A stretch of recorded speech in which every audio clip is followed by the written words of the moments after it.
All right, this is the section 1.4 fractional expressions pre-class notes. Our objectives in this section are to define a rational expression and to find the domain of it. Domain means the values that you're allowed to plug in because they give us a real number when we get the output. We're going to simplify rational expressions, and we're going to work with operations of rational expressions. So a fractional expression is a quotient of two algebraic expressions.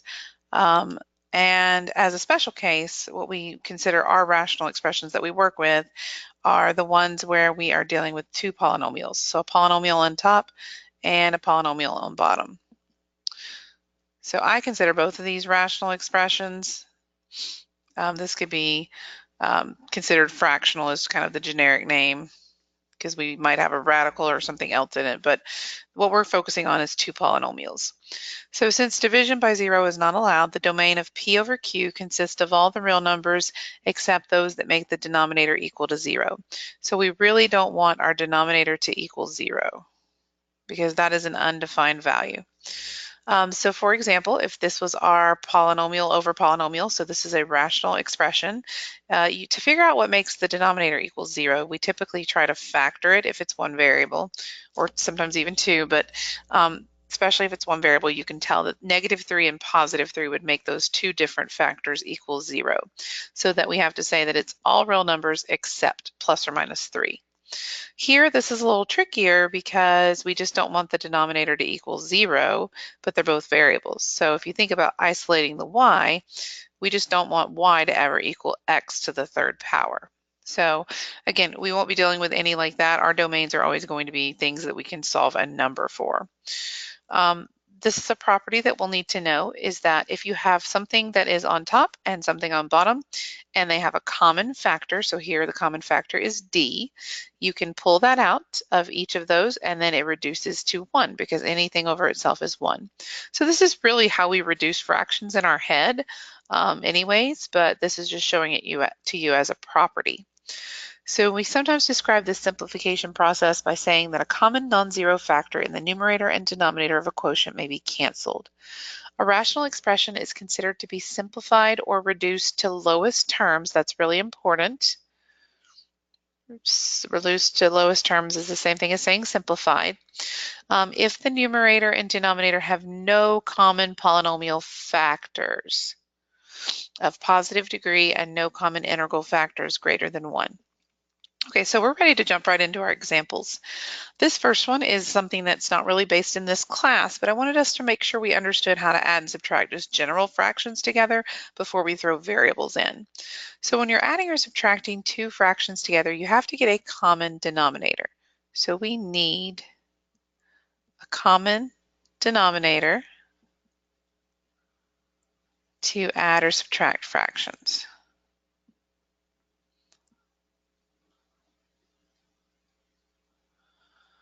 So we have to think about what would be a common denominator for 54 and 72. Now, if you don't know off the top of your head, one way to find a common denominator is to list multiples of each number. What we mean by multiples is you say, what's 54 times 1? Well, that would be 54. 54 times 2 is 108. We might want our calculator beyond that point. 54 times 3 is 162. 54 times 4. Another way is just to add 54 each time. It's 216. So what I normally do is I list about 3 or 4 from one group, and then I go and do the other group, and then I just keep working back and forth until I find if they have a match. So 72 times 2 is 144. 72 times 3, I want to say, is 216. Let's see if I'm right. Yes, it is. So the least common denominator is 216. Now, the reason I like this method of finding your LCD for numbers is because now you know what to multiply by. So we need to create a 216 in the bottom of each of these fractions. So to do that, we have to multiply by 1, 2, 3, 4, because it was the fourth multiple on top and bottom. And for 72 to turn into 216, we need to multiply by 3. So this would be 44 over 216 minus 21 over 216. 44 minus 21 is going to be 23. over 216. I don't believe that reduces, but you would need to check all the factors of 23, which is 1 and 23, and make sure they don't divide evenly into 216. 1 goes in, but it's not going to reduce the fraction. Okay, so now we want to talk about rational expressions that have variables. So to simplify a rational expression, we factor both the numerator and the denominator into all of the prime factors. That means as far as we can go. And then assuming the factors in the denominator are not equal to 0, you can cancel any factors that are on top and bottom that are in common. Adding and subtracting with rational expressions. To add or subtract two rational expressions, you find a common denominator and you use the following properties. So once you have a common denominator, you add the numerator or subtract the numerator, and the denominator stays the common denominator.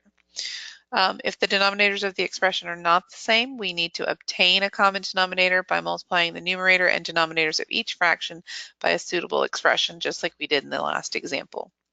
Typically, to figure out the suitable expression, we use the LCD, which stands for the least common denominator.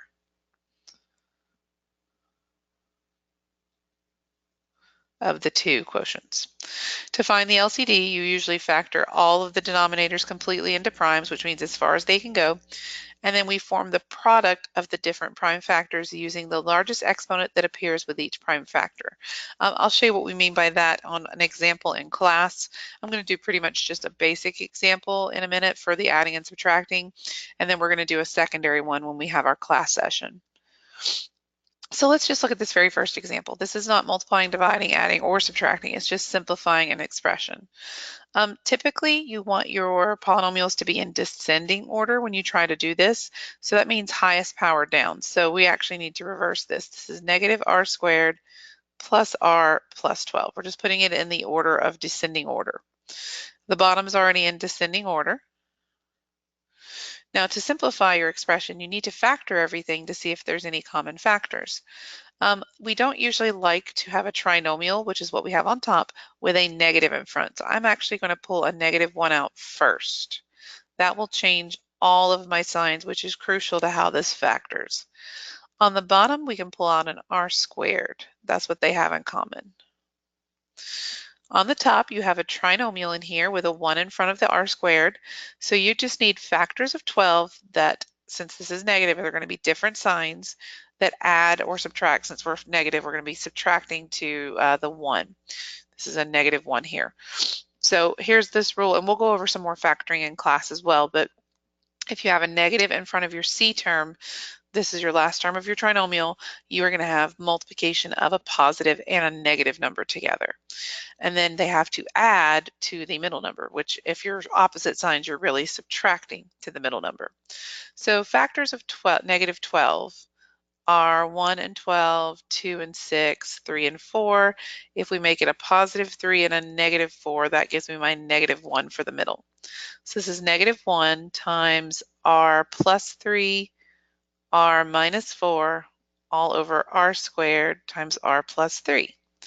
Now it's a good thing that we tried to factor this because the r plus 3 is a common factor on top and bottom.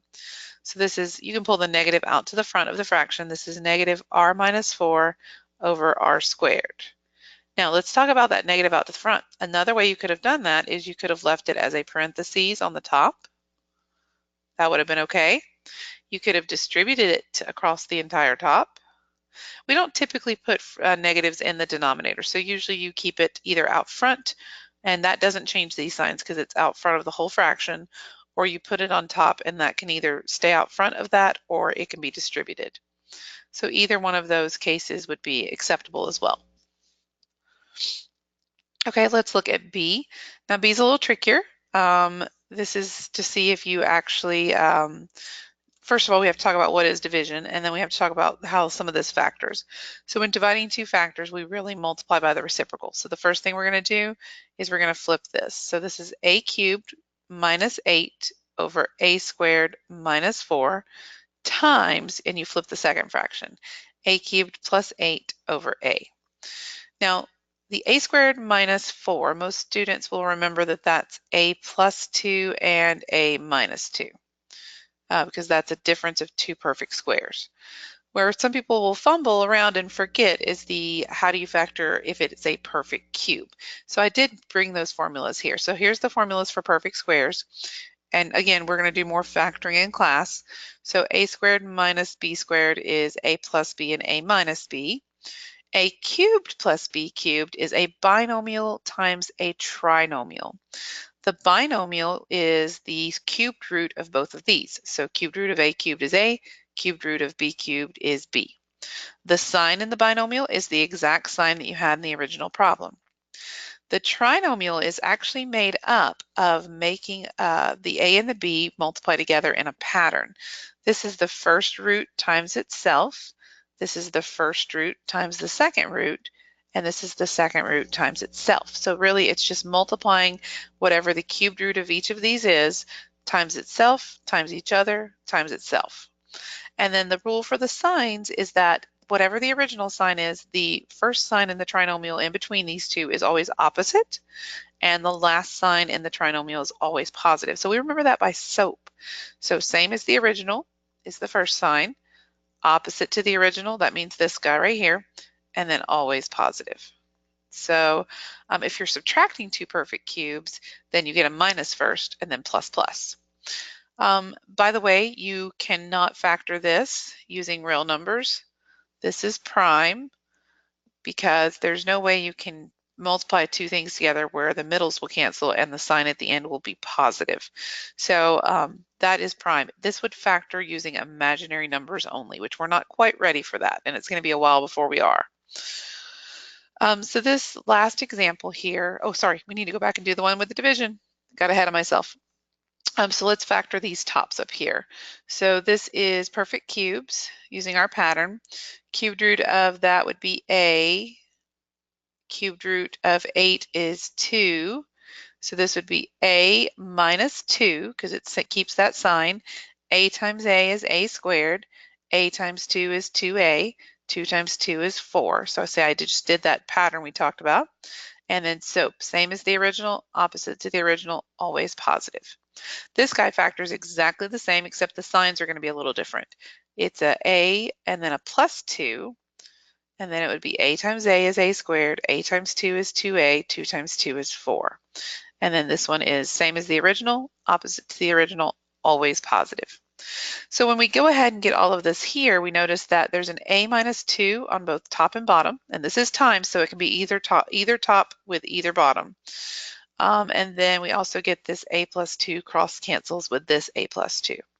So our final answer is a squared plus 2a plus 4 times a squared minus 2a plus 4 all over a, because there's still this a over here on this denominator. Now that's, we're not going to make you FOIL out that top, and there's nothing else you can do with those because they don't factor. So that would be my final answer. All right, and then this is our last example for the pre-video. So when we're adding and subtracting with two fractions, we have to get a common denominator. So the first thing you want to do when you're trying to figure out your common denominator is factor all the bottoms. And this one's perfect squares again, so that's t plus 3 and t minus 3, square root of both of those, once with a plus, once with a minus. So I notice a theme here that I have a t plus 3 in both of these, a t minus 3 in both of these, and the most I ever see any t plus 3 or t minus 3 is one time per fraction. So my LCD is going to be I need a t plus 3 and a t minus 3 for all three of my denominators. Okay, so your next step here is that you want to set up what we call little fractions that are going to go beside each one, and you're going to multiply by what the denominator is missing so that your denominators all end up the same. And for this last one, I always just keep it as the t plus 3, t minus 3 in factored form. Now, you don't need a little parentheses next to this one because remember that one already has the desired denominator of t plus 3, t minus 3. So this one is missing the t minus 3. Whatever you do to the bottom of a fraction, you have to do the same to the top to keep it balanced. And this denominator is missing the t plus 3. So whatever we do to the bottom, we have to do to the top. So now what we're doing is you're realizing that this whole denominator thing is over now your LCD. So this is my little trick. Not everybody does it this way. but I don't want students to cross cancel anything until we've completely simplified the top. So my next step after I set up all these is to write LCD at the bottom and just use that as a placeholder for this part until the very end. So now we're going to work out the top. We have a t times a t minus 3 plus a 4t times a t plus 3, and then the minus 18. So then we're going to distribute everything on top that we need to. So that's t squared minus 3t plus 4t squared plus 12t minus 18 all over my LCD. Add like terms, so I'm getting a 5t squared plus 9t minus 18. And now I've completely simplified what I could add with the top. So now I'm going to write my t plus 3, t minus 3. Now, word of a caution. You must always check to see if the numerator factors, because if it does, it could cancel with something in the bottom. It may not, but it could. So does the numerator factor? That's what we need to ask for this last part. So to check that, and again, like I said, we are going to cover factoring in class, so you'll get more of this practice with these skills. If you have a non-1 in front, you do what we call the AC method. You do 5, which is the front number, times the constant. So 5 times 18, and it's a negative 18, so it's going to be negative 90. We list the factors of negative 90. So 1 and 90. 2 goes into it 45 times. 3 goes into it 30 times. I don't believe, does 4 go into 90 evenly? It shouldn't, no. 90 divided by 5 is 18. We should have known that one. And 90 divided by 6, let's see if that goes evenly. 15. And 7 doesn't go, 8 doesn't go, I know those, and then 9 and 10. You know you've got your whole list when there's nothing in between these two, or if there is something, it just doesn't go into that number. So then we need a group that makes it's negative 90, so one's positive and one's negative, but it needs to add to 9. So it looks like we need a negative 6 and a positive 15. So it looks like this is going to factor. So 5t squared, I'm going to put the 15t next to that. It doesn't matter which one as long as you get them both. And notice the 5t stays 5t squared, the 18 stays 18. It's just the middle term that gets changed. And then we do what's called factor by grouping, which is you look at the pairs and pull out what they have in common. We can pull out a 5t out of the first pair. That would leave me with a t plus 3. We can pull out a negative 6 out of the second pair. That also leaves me with a t plus 3.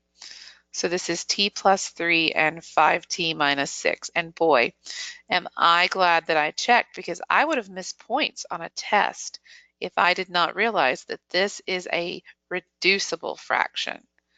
Because on top and bottom, I have both of them have a t plus 3. So this is 5t minus 6 over t minus 3 for our final answer. Okay, thanks for watching this video, and I will, you need to remember to bring, this is our first class session, so make sure you bring your notes that you filled in with this, and we will go over some more examples in class together. Have a great day.